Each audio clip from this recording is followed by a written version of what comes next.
the schedule for the session is as follows. The first thing that we're going to be doing is we're going to go through the workshop outcomes. And the second thing that we're going to talk through are Google Classroom benefits. And then within the presentation, we'll be talking through the difference between face-to-face and online learning. And then the fourth thing will be goals for digital teaching. The fifth thing will be delivering online teaching. And then what we will do at the end of the session is we will try to include a demo slam, which is a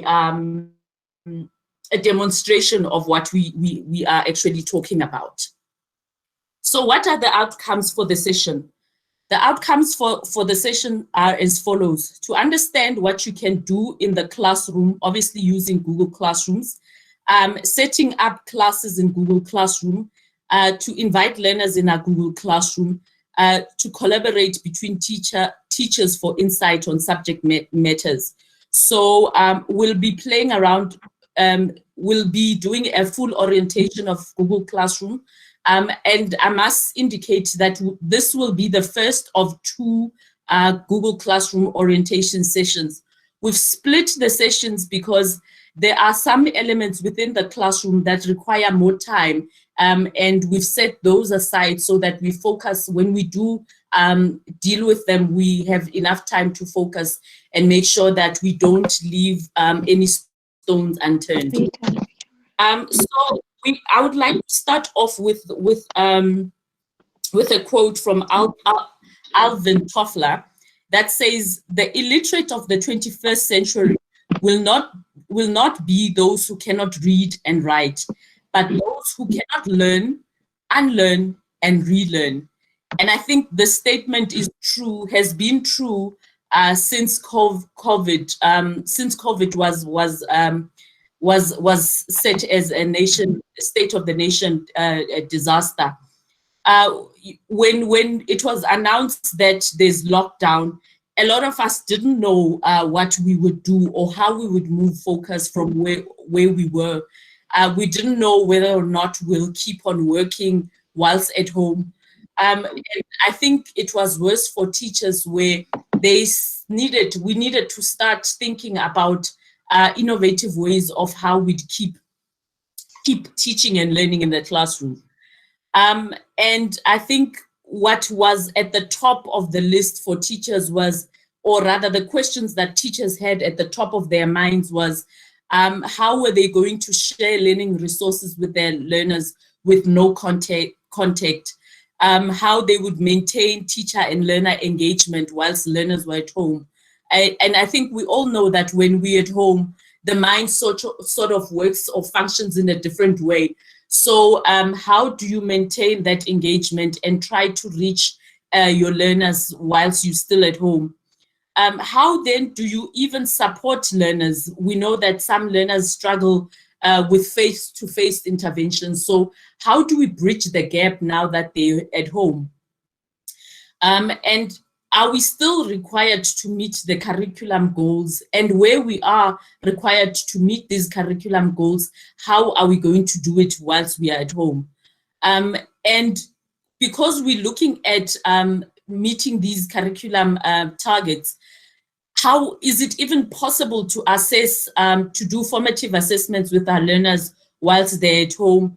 And how are we going to deal with issues around tools and bandwidth? I think if you ask a whole lot of our learners today, what's your biggest challenge? Everybody will just say data. So data has been an issue, and how do we deal with it when we're at home and don't have access? And a lot of our teachers needed to reimagine the classroom and possibly prepare for a future that's unknown. And I think we're currently sitting in a space where a lot is still unknown. We're trying where we can to reach and carry on teaching and learning. But I think there's a lot of unknowns. Do we carry on with the regular teaching and learning where we go back to school and carry on as if nothing has happened? Or are we pushed to reimagine the classroom and see how we can use the digital tools that are at our disposal to try and put something together and make sure that some form of teaching and learning reaches our learners? So I'm going to stop here for now and ask my colleague Uhlengiwe to take over. Uhlengiwe, I'm not sure if you would like to take over from here, or if I should carry on with the slides. I'd like you to carry on with the slides, Matapelo. Okay, great stuff. So Uhlengiwe, my colleague, will take you through Google Classrooms, and we, through this session, will sort of try figure out how Google Classroom works. And maybe at the end of the session, if we've got some time, we can chat about how we can possibly implement using Google Classroom in a classroom setup. Thank you very much, Hlengi. You can take over from here. Thanks so much, Matapelo, for that background information.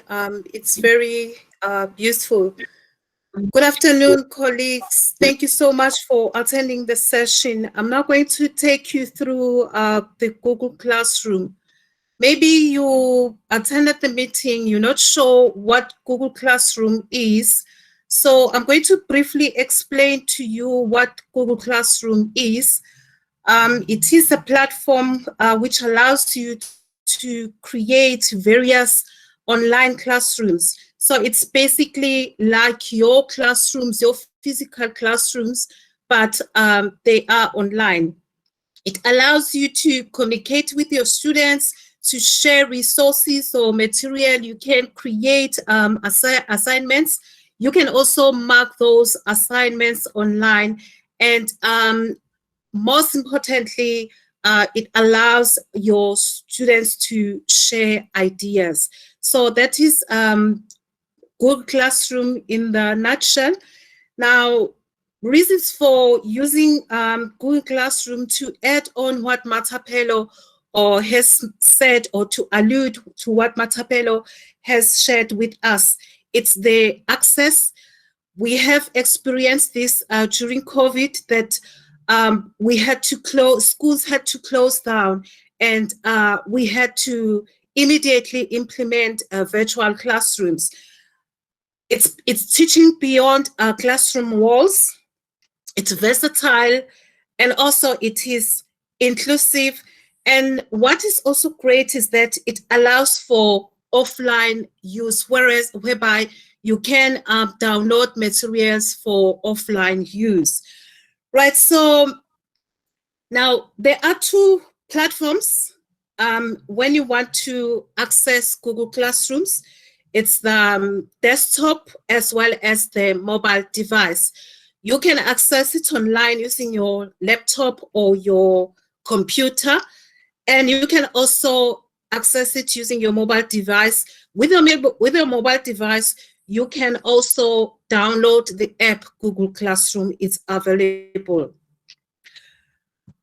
Can we go to the next slide, Matapelo?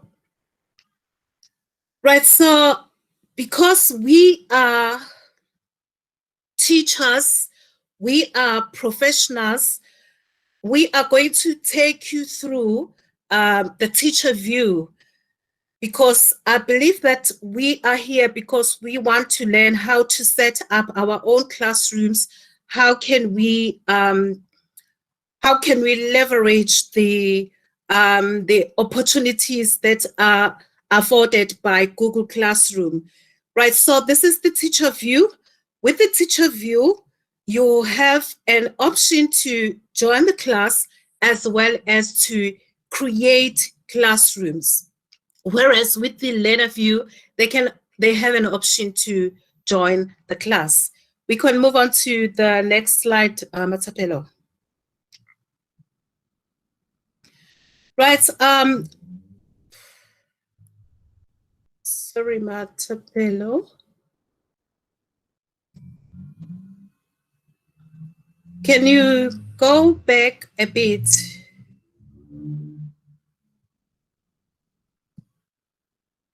Right. Okay. Now, when you're doing a demo, I'm going to show you how to get to the teacher view dashboard.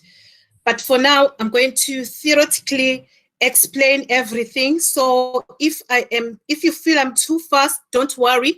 I'm going to slow my pace when I do the demo because I will be repeating the same thing, okay? Right, so we can move on to the next slide. Right, when you go to Google Classroom, first you need to sign into your Google account. Once you have signed into your Google account, you go to Google Classroom, then you select Create Class. When you select Create Class, the very first screen that you would see, that is when you need to type in your class name, section. For instance, your class name, let's say it's grade 3A. If you like, you can say it's grade 3A. You also mention the name of the teacher. It's up to you how you'd like to name it. In terms of the section, perhaps you want to, it's grade 3A, life skills. So section would be life skills, or it would be life skills or any subtitle that you want to add. You can leave your section blank. Then you have subject. Subject, it's the name. Obviously, it's the subject that you teach. Right, the room number. Now, by the room, you imagine your own classroom, which is level 3A. So you can repeat, like you said, class name, it's grade 3A. Room, you can still have 3A. Then you click on create. Right. Right. Once you have created your classroom, it will take you to your teacher dashboard, which looks something like that. Right. If you look at on your left-hand side, you have your number 1, which is your class code. So once you've created your class, you are able to share a class code with your learners. You can share a class code, or you can share a joining link, which they can easily click on it and join in the classroom. We will show you that when we do the demo. Right. Number 2, with the second part, which looks like a wheel kind of, you can change your settings. I don't know what's happening with the screen sharing. Maybe I'm going to present mine. Sorry about that.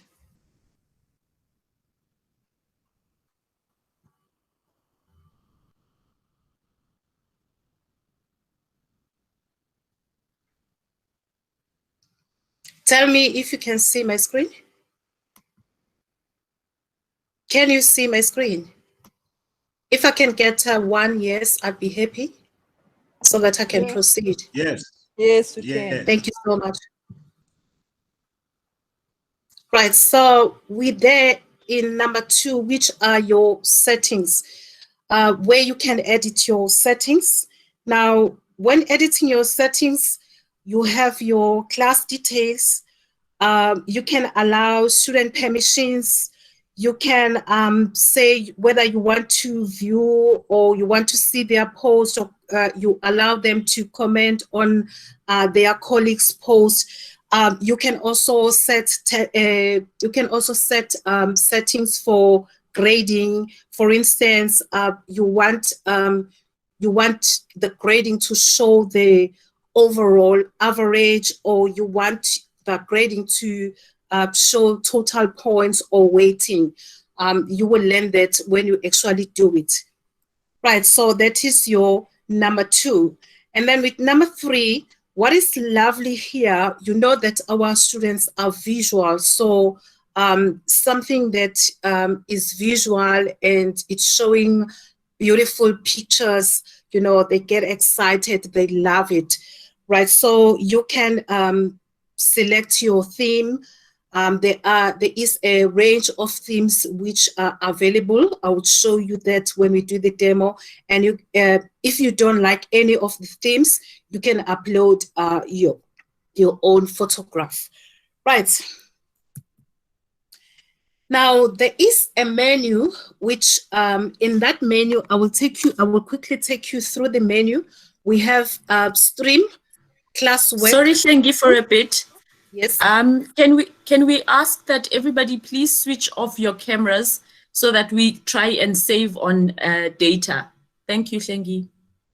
Thanks, Matapelo. You can okay, this is your menu, your main menu actually. So you've got a stream tab which is highlighted in red because I'm going to speak about it now. Then you, next to stream, you have your classwork, people, grades. Now stream, it's like your notice board. Stream is like your Facebook page where you share events, where you share notices, where you want to have quick discussions or you want to chat with your students. That is where perhaps your students post concerns or maybe certain questions which are not so much related to the content. So that is where you keep tabs with your students. That's where you collaborate, which is out of content. So that is where, that is your stream, that is your stream page, right? As you can see, there's an example there where a teacher is sending a notice to the students. So when a teacher posts a notice or post anything, learners receive a notification via their emails. But you can disable that function where you say you don't want your students to receive emails when you post something. So you can play with that. Right, the next one is classwork. Classwork, it's your classroom. That is where you teach. That is where you engage with the content. That is where you discuss content, topics with your students. That's where you set your assignments, you set up your quiz, you collaborate with your student specifically on the topic, your content topic. You can post in a question, you can share learning material or support materials. You can set up topics. For instance, it's your resource page within your classwork where they can actually access different various resources within the classwork. So it's like the physical classroom. It's like your classroom. Whatever you do in your physical classroom, this is what you do in the classwork tab. Right. You can set up events here in classwork. And when you set up your events, they will also appear under streams that there is an upcoming event. For instance, a live meeting or a live session somewhere or any kind of event, you can set it up here under classwork. Under classwork as well, there is a beautiful feature, which is a class folder whereby students can upload their work in Drive. So it's all in one place. You as a teacher, you can create different folders. Maybe it's a folder for assessment, it's a folder for classwork, it's a folder for homework. So if they want to upload their homework, they would go to the homework folder and upload their work. And also you will guide them on how they rename their files so that it's easy to browse through or to find as a teacher. Right. that is your classwork, right? Then let's move on to people. What's happening to people? Now, other people, that is where you add your students. So people, it's like beginning of the year when you do your administration, you enroll, you admit your learners in your class. Now here, you invite your class to become members or to become students or learners of this particular class. What is also fantastic here in Google Classroom is that you can invite your colleagues to collaborate or to co-teach with them, which is really great. You can invite them perhaps to tackle a specific topic. You know, our students at times they like variety, or maybe that particular teacher is an expert in a specific subject. So you can invite them to actually co-teach with you that particular topic, right? So that is where you add your collaborative teachers as well as your students. Now the question is, if let's say you have added all your students, is it possible to add them later at a later stage? Yes, you can add them at a later stage. Even if they are not added in this list or initially, it's possible for them to join in the class.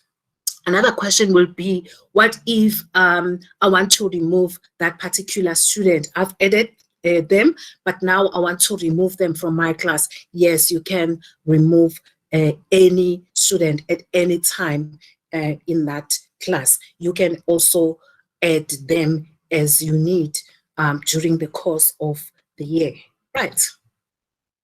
Now, this is how your Google Classroom is going to look like once you've added your grades, like it's grade 11.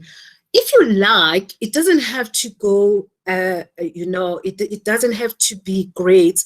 You can have your grade 11 and you can, okay, in your grade 11, you can have the subjects that you teach. For instance, you are a maths teacher, so you can have your maths class, you can have your physical sciences, you can have your isiZulu class or Xhosa, any subject. So it's not limited to classes, but you can create your classes according to the subjects that you teach, right?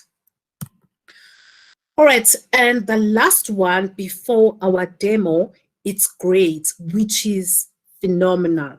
I like this one because, you know, somehow it actually reduced the administrative work that we go through as teachers, especially assessment, whereby you have to mark like 60 scripts.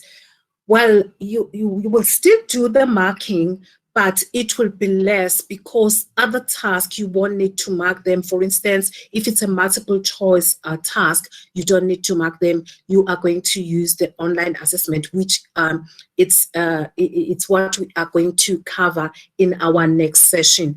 So grading, we won't delve much into grades because that we have a session dedicated to assessment. Then we will delve in and out of grades when we're doing assessment in our next session. But as you can see here in an example, with the grades, you're able to, for instance, if you've set up an assignment which is out of 50, you are able to view who have answered that assignment and what is their score, if they did submit the assignment or they did not submit the assignment. You are able to track all that under grades.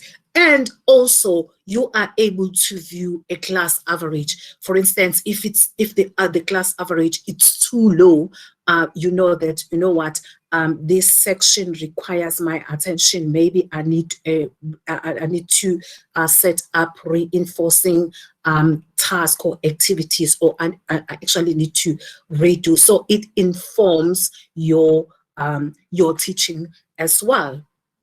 Right. So enough about talking about this. Let us go straight to the demo. When you theorize something, it's easy to talk. Talk is cheap. Now let's see the real thing in action. I'm not going to exit my slideshow, and will take you through. I'll take you through the demonstration. Okay. Right, so this is, right, now I just want to show you how do you access Google Classroom. Okay, let me open a new tab, right? Now, if I open in this new tab, so you go to Google, right? And you would need to sign in using your Google account. Unfortunately, if you want to access Google Classroom, you need to have a Google account, right? So once you have signed in with your Google account, you would go to that waffle, right, where you access all your Google apps. You scroll down. Look at that. Isn't it amazing? Google is amazing. Look at those apps. And what is lovely is that you can integrate all or the majority of these apps with your Google Classroom. So this is our Google Classroom. So you click on it. Right. Now, with me, it takes me to my Google Classroom. And it's showing all my classes or any classes that I have created. But if you are new to Google Classroom, it will show a screen where you need to select Classroom. When you select Classroom, you have an option to create or join. So you will click on, for instance, here, you will click on create class, right? So I'm going to click on create class, right? You remember from our slides, this is where you create your class, as I have mentioned. Then you click on create, but I'm not going to do that in the interest of time. So I'm going to take you through. Right. So this is the space that she was in, and she was demonstrating how you create a class. So you will see on the right-hand side, there's a plus sign, and that's where you click, and you will see that the options that she spoke about earlier were to join a class. This you use normally when you are a learner, but in this case, because we're teachers, we create a class.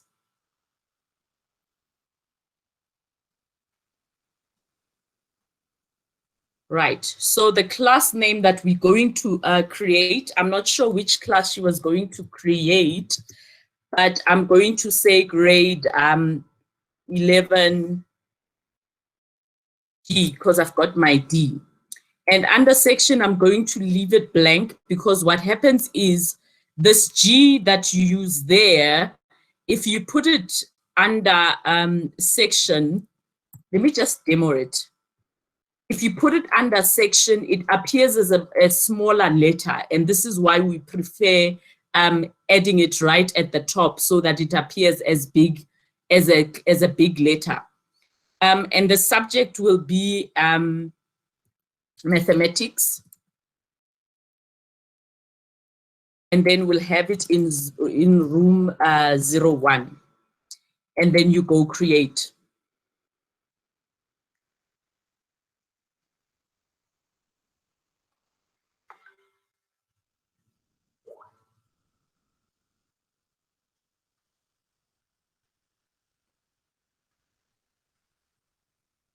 Right. So you will note that the class that I was talking about, the letter G appears here in a much smaller size. If you look on the left, the G is a much smaller size than the A that you would have selected right there.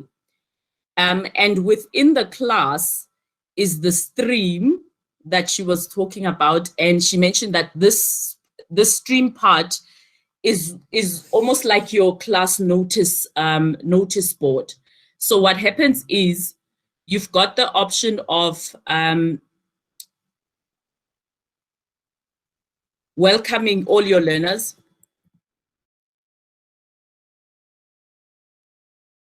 And then you can set all the class rules.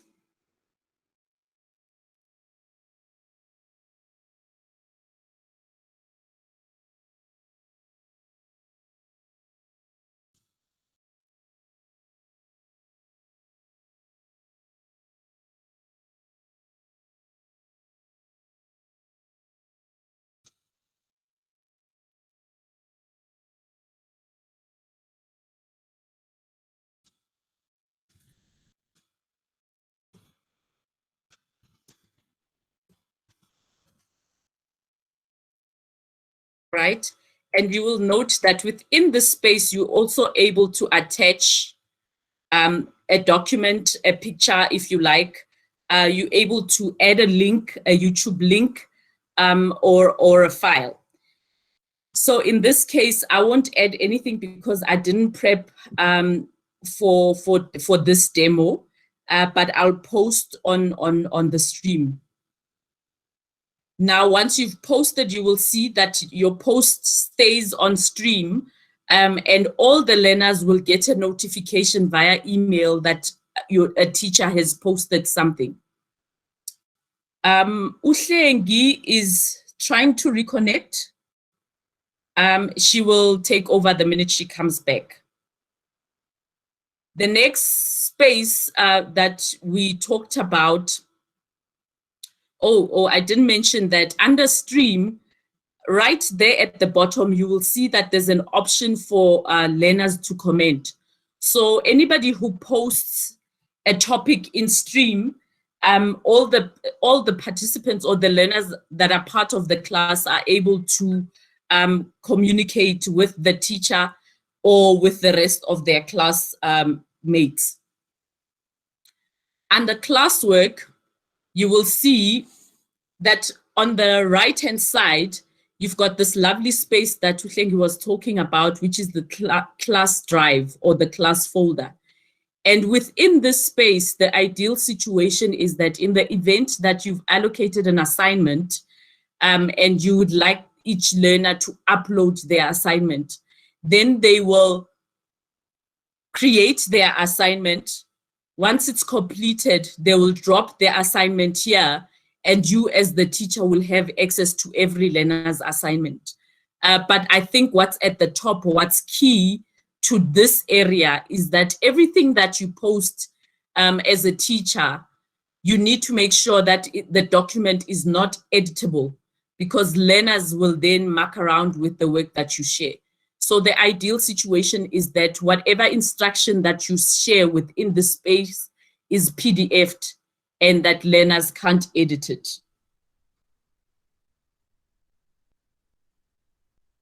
Right. And then here is your calendar.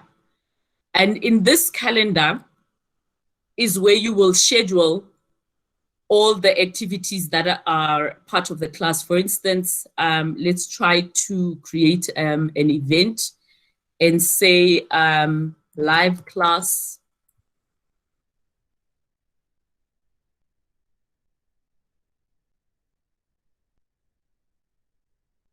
demo for Maths 101.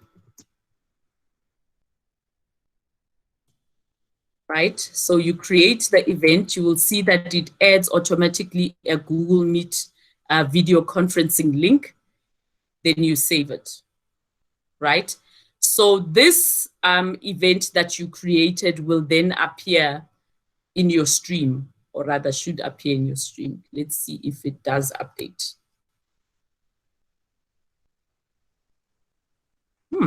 It says no events up, no work is due, or there's no event as yet. Okay, so we'll let it go. And hopefully by the time we move on to the next bit, it will show. And on the left rather, is where you create. In this space is where you create all your assignments or your quizzes, your questions, or your material. So in the event that you want to create an assignment, then you click on assignment. You give a name to the assignment.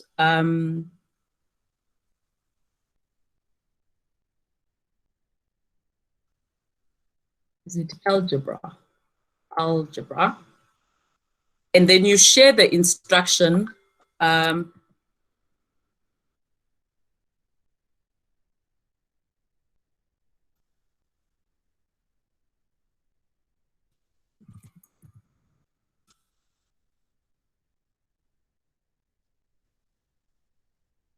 Right? And then where you do have a copy of the assignment, you will see that it says you select from your Google Drive, or if it's in a link, you share the link, or if it's a file, you upload a file. Let's see if I can find a file to upload.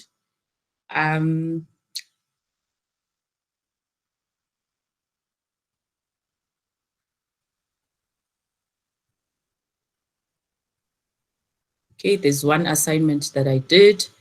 And then once you select the assignment, and then you insert it within the space, once that's done, you assign. However, you will note that on the right-hand side, you will have all the created classes. So you can select all the classes you want learners to see the assignment. And then once you have selected, you are able to allocate points to the assignment. In this case, it's ungraded. You're able to add a due date to the assignment. So we will say this assignment is due on the 24th. And then you're also able to allocate time. Right. And then let's create a topic.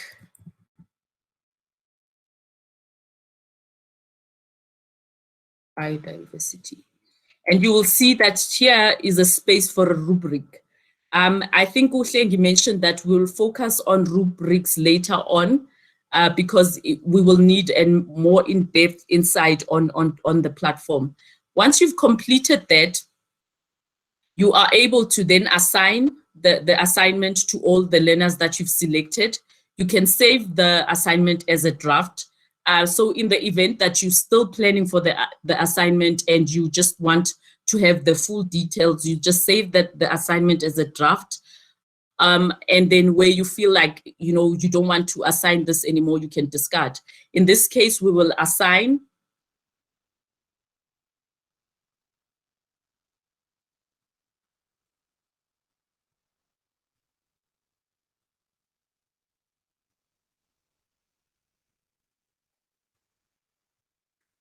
Right. Oh, this is very tricky because I mentioned biodiversity and it's an algebra lesson. However, for demo purposes, that's how you go about creating. It will be a similar way to follow with all the different bits that you are able to do in this space. You are able then to also reuse a particular assignment. So in the event where you were creating an assignment like we did with that one, but you didn't select a particular class, then you can use the reuse post, and then you can allocate the assignment to the next class. The next bit that we're going to move to is the people bit. And under people, you will see that you've got the teachers that you would like to add in your class. So in the event that you and your colleagues want to joint venture in a lesson, and you want a particular teacher to be part of this lesson or share a particular item within the lesson, you just click on add, and then you include them as co-teachers. So we will invite you in this case.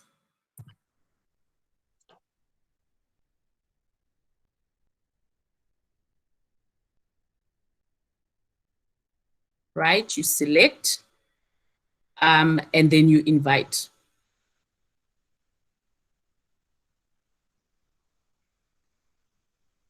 You will note that right at the bottom of my screen, there's a note there in red that says you can't invite teacher from this domain. Uhlengiwe belongs at the schoolnet.org.za domain. So for this demo purpose, we can't invite Uhlengiwe, but that's the step that you follow to invite another teacher to be part of your lesson. I want us to stop a bit here and for me to explain a bit about your domains. The ideal situation is that each school should register the domain so that collaboration within the school is easier, and there aren't any limitations like you saw with that particular note that I received. Where my domain currently, I'm not on the SchoolNet domain, you will notice that this is a private email address. And because it's a private email address, it reads SchoolNet as a particular domain. And because we as SchoolNet have registered our domain with Google, there's limitations with what people who are under SchoolNet are able to do within Google Class.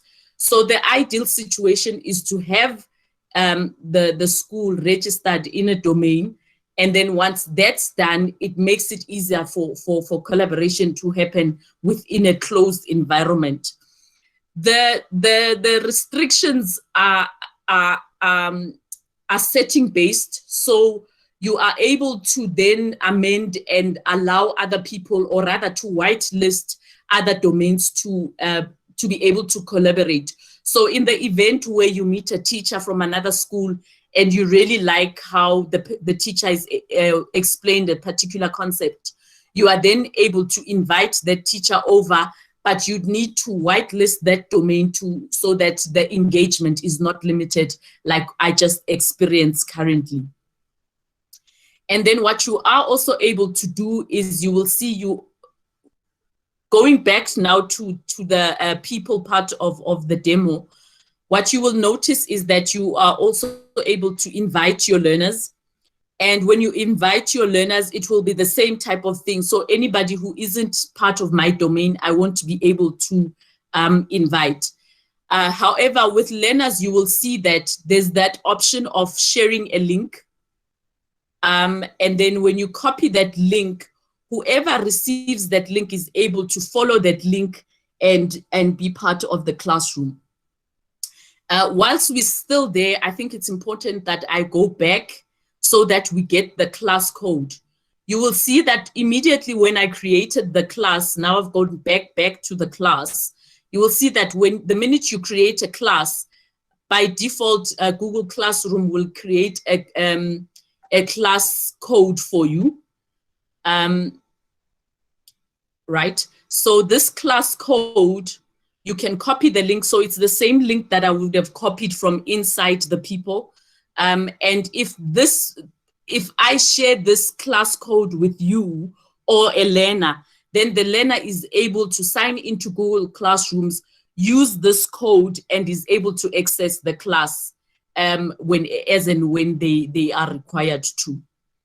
And under grades, currently I don't have anything under my grades. I'm wondering if Hlengi is back online, because we had already set up a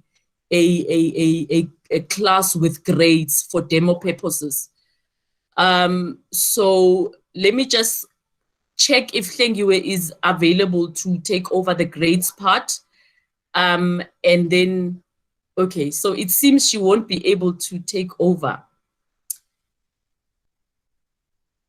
Right, so under grades, what happens is everything and anything you create under classwork, for instance, if you create an assignment or a class quiz, and then you allocate, maybe let's just try a class quiz. And then you allocate marks to that particular quiz.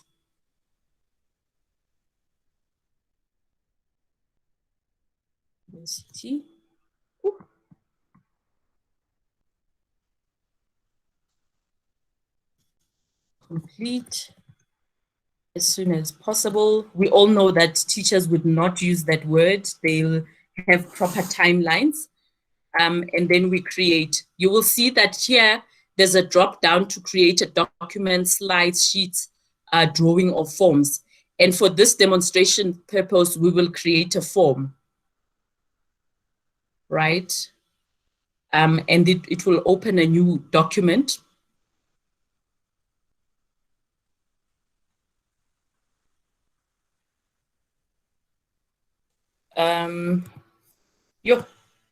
Now I'm even blank of questions. I don't know.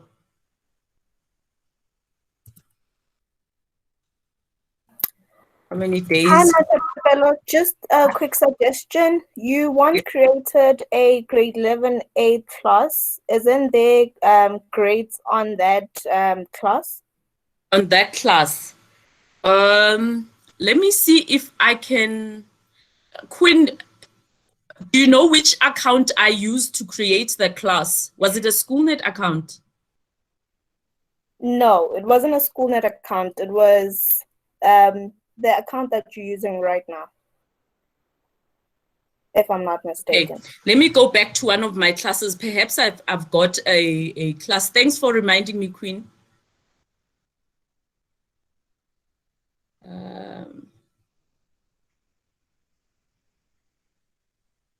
Let me go back to my classes. And I think it was grade 11. No, it can't have been.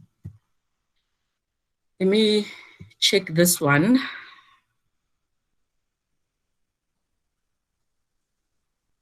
Right. I think it is this one, Quinn.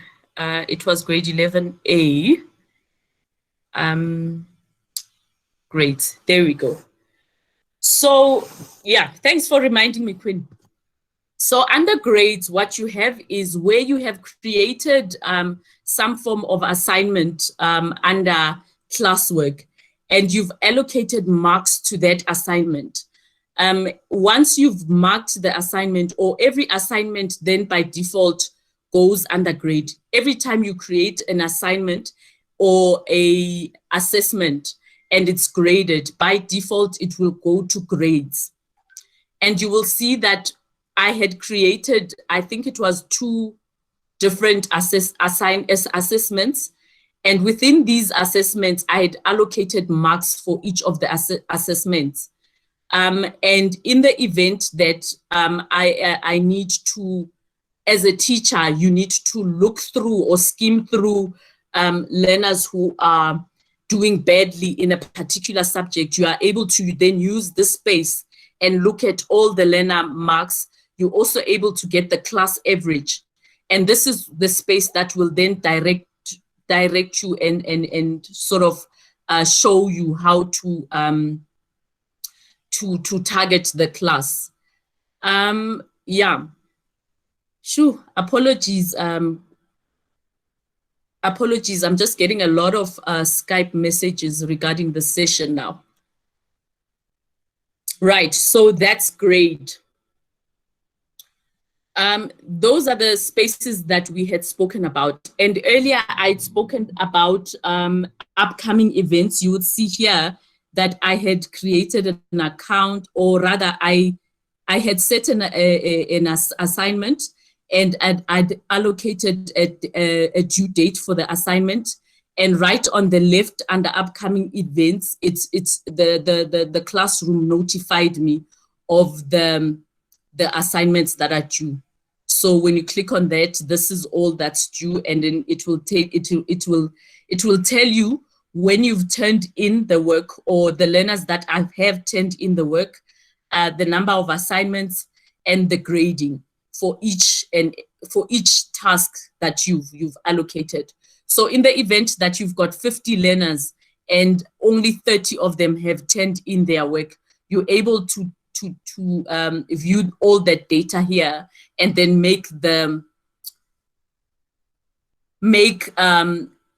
aligned announcement within the class stream to remind learners about the assignment.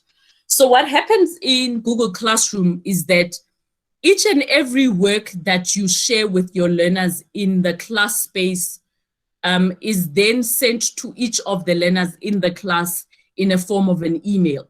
So the learner view of the class, Quinn, I'm not sure if you still have the learner view. Perhaps we can demo that as well.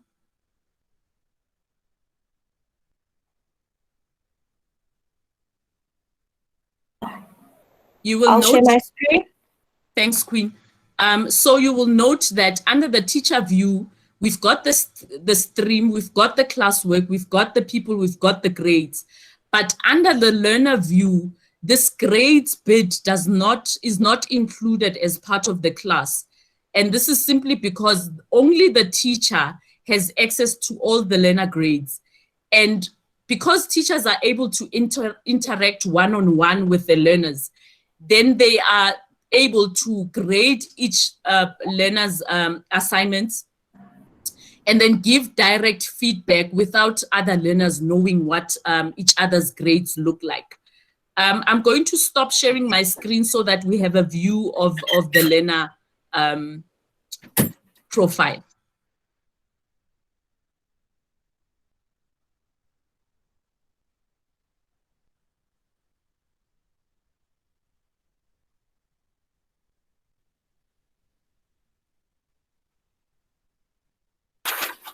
Okay, I'll quickly just take you over what I get as a student.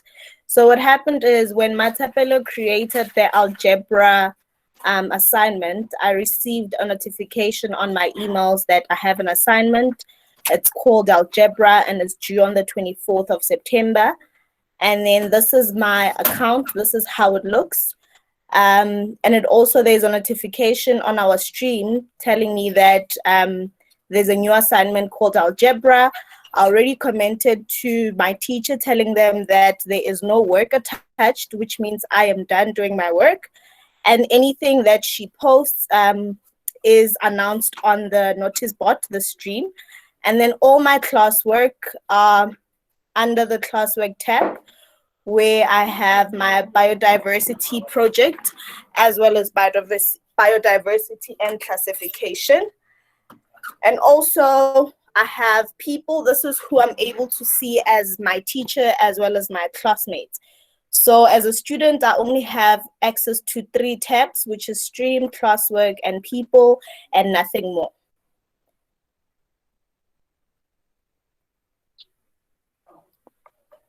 So this is how it looks from a student's point of view.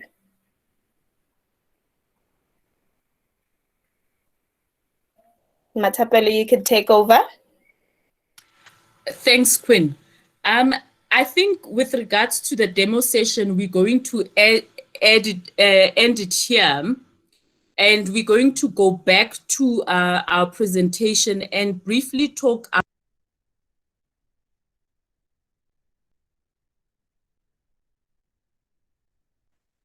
Matapelo, you are muted.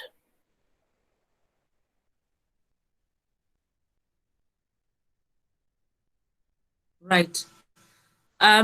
So with regards to the demo bit, I think we're going to end here and talk through things to consider for online learning or digital teaching. So these are some of the things that we normally speak about when we consider digital teaching. And the first bit of it is the learning environment. What type of learning environment do you want it to be? Do you want it to be an asynchronous or synchronous environment? Do our students have access to devices? What classes, lessons will be offered online? What simple tools can you include whilst you're teaching? And do learners have access, and are they familiar with the tools? Is the learner support available for having these online classes? And do you have technical support that's available for the class? And I think right at the beginning of the session, we spoke about data being one of the greatest barriers to teaching and learning online. So I'm going to open it up a bit so that we just speak about access. You know, when we speak about access, we speak about the availability of digital tools, the issue around data. Are there ideas around how we can, you know, how we can get over the barrier of access in our schools? So I'm going to pause a bit so that we have an open discussion about how we can try and just overcome the barriers around access, be it digital tools or the availability of data, or even, I think, to an extent, the required skills to facilitate an online class.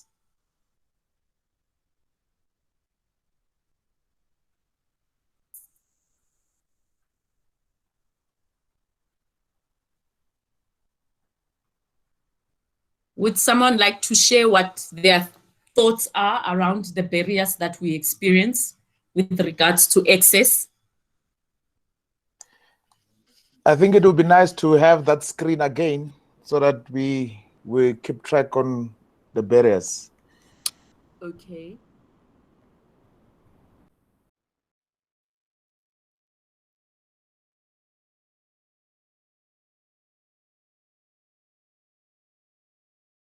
Right. So the screen speaks about the effects teachers, how access affects teachers and learners, and the fact that some families have shared Wi-Fi, and there's limited bandwidth sometimes, and where you're looking at having live stream sessions like we're currently having, then there's issues around connectivity, the bandwidth. If it's shared, then it doesn't stretch enough to make sure that, you know, we have proper streaming. Okay, if I may come in, I think we need to understand that we are still crawling and will grow and develop and become adults in this online teaching.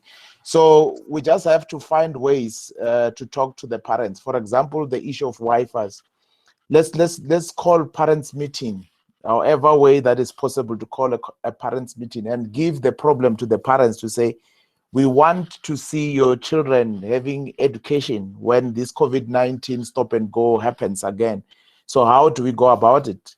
So parents will find means to find the solutions. Unlike if us as teachers, we suggest to say, go buy this and that, go buy this and that, because it's not only Wi-Fi that is the problem, also the resources themselves in terms of the cell phones or the computers that are going to use. But if we give it to them, and then they might have a way to get the solutions. So the other thing that I want to address is the issue of online facilitation. It's the issue of us as teachers to find a way and go to Google or YouTube, find a way how other people have been doing it in the past, because this is not the first time that it's happening. So you can learn from there and keep on practicing. So that's what I can say for now. Thank you. So the suggestion is that we take it back to the parents and have online, or rather have ongoing discussions about how we can make things better for our learners. Does anybody else have an idea on how we can maneuver the issue around access?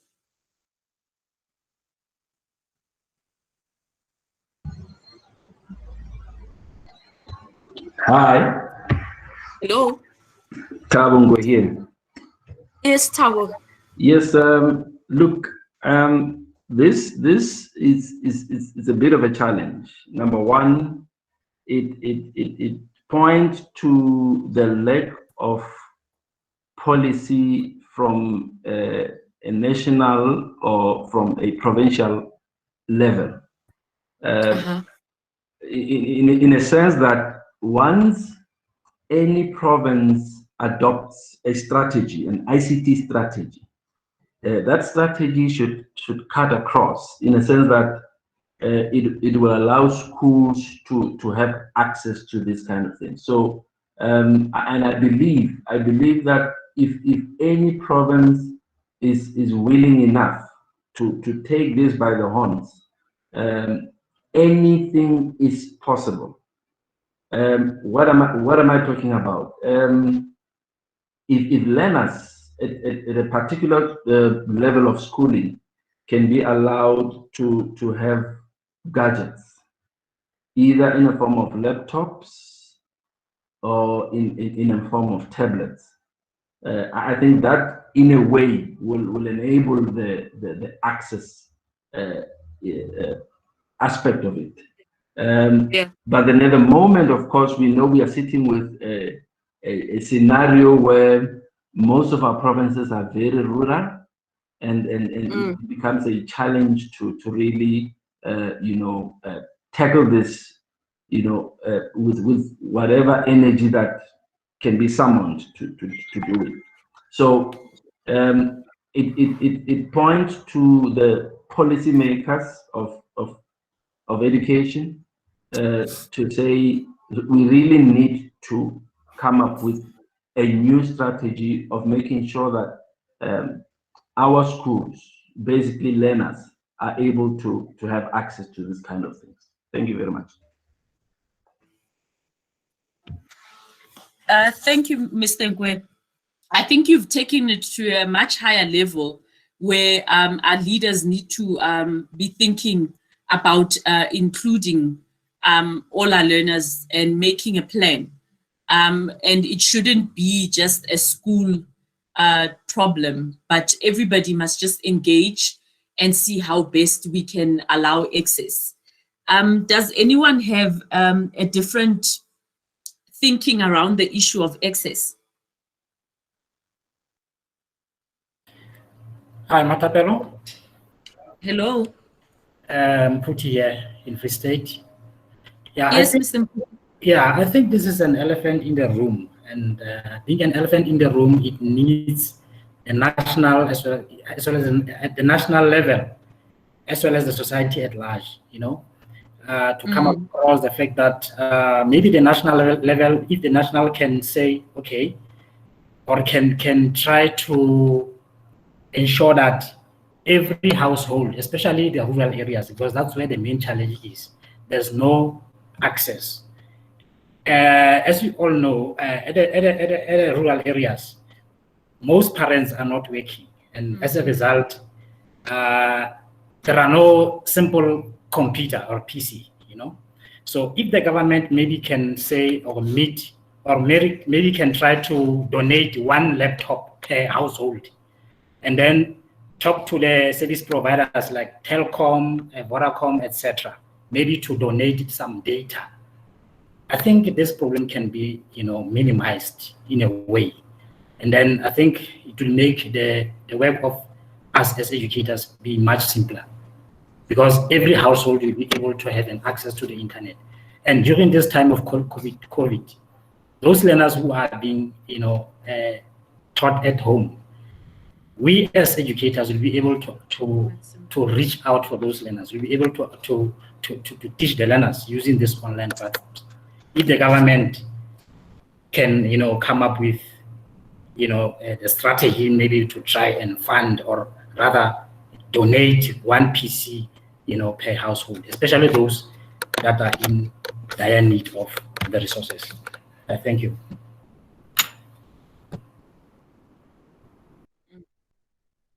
Thank you, Mr. Mputi.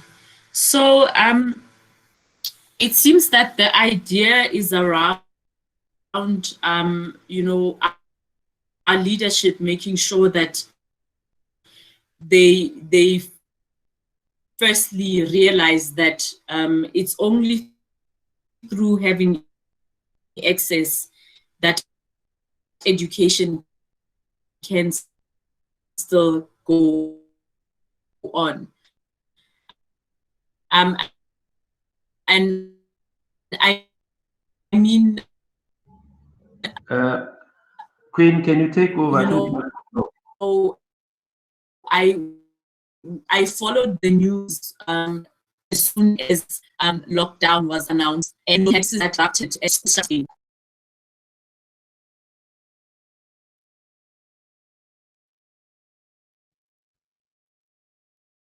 Hello? Hello, can I say something around what you were discussing? You are also breaking a bit, the presenter is breaking. I feel if our leaders in the Department of Education can make it compulsory for all learners to have devices, the same way learners will have stationery.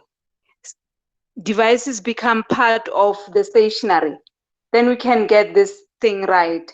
And then our department just provide data like in higher institutions now. Every learner gets about 30 gigs per month. So that is something.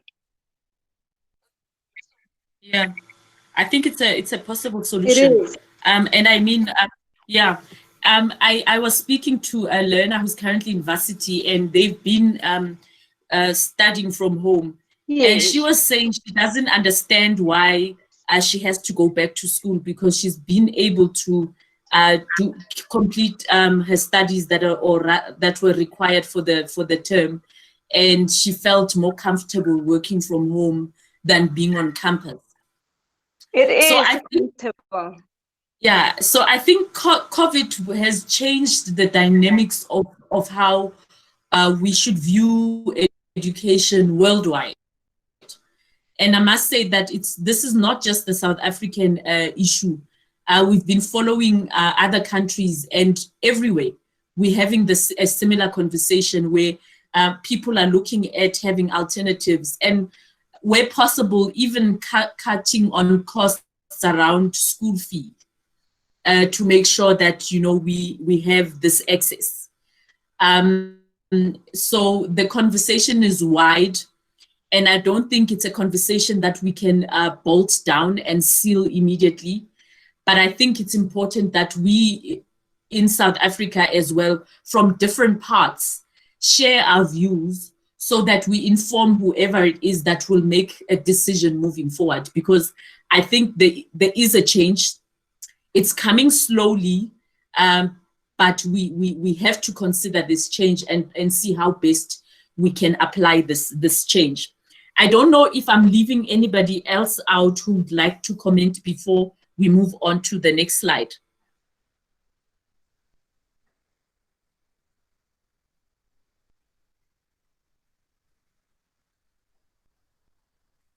Yeah, there's an interesting comment in the chat box that I'm going to feed through, and it's from Kwena Mojela. And Kwena says, I agree, Mabure. This could actually help in bridging the wide gap between independent and public schools. And I think it's so true on many levels. Having access to these digital devices and access to data means we have the very same resources for teaching and learning. And where we feel that our learners have been set back because they are in a rural area, with technology, it means that we will be able to make sure that all our learners have the very same access to resources. Thank you so much, Kwena. So what I'm going to do now is share the last bit of the presentation before we close the session. What we're going to do is we're going to share a Google class that we have created, and on the screen is our code to the class. Join the class and use the code that's indicated on the screen, and you will see that there's a question that's posted. There's a question that's posed within our class stream, and we'd like to, for all of us to engage in the conversation. I'm going to try and open. Ooh, it doesn't want to open.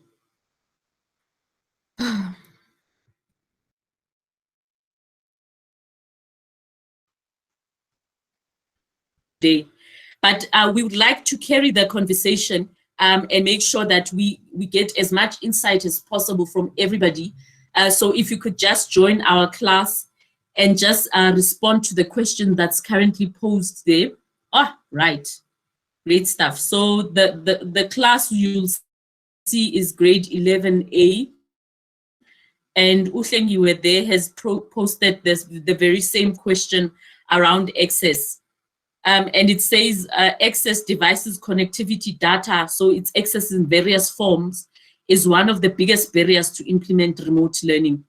Let us discuss solutions. Can we put in one place, what solutions can we put in place to try and make sure that we get over the barriers?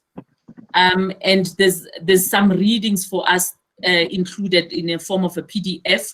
So after the session, can we try just make sure that we log into the classroom and share our thoughts on streams? And before we kick off next week's session, we'll just go through some of the comments and share what the thinking on the ground looks like. Hello. So this will mark the end of, hello? Sorry, we are not being allowed to access the classroom. It says contact teacher. Okay, so what we'll do is we'll invite everybody using email addresses, and then we'll share the code there. And I think we'll open it up so that we share the code later in the WhatsApp group.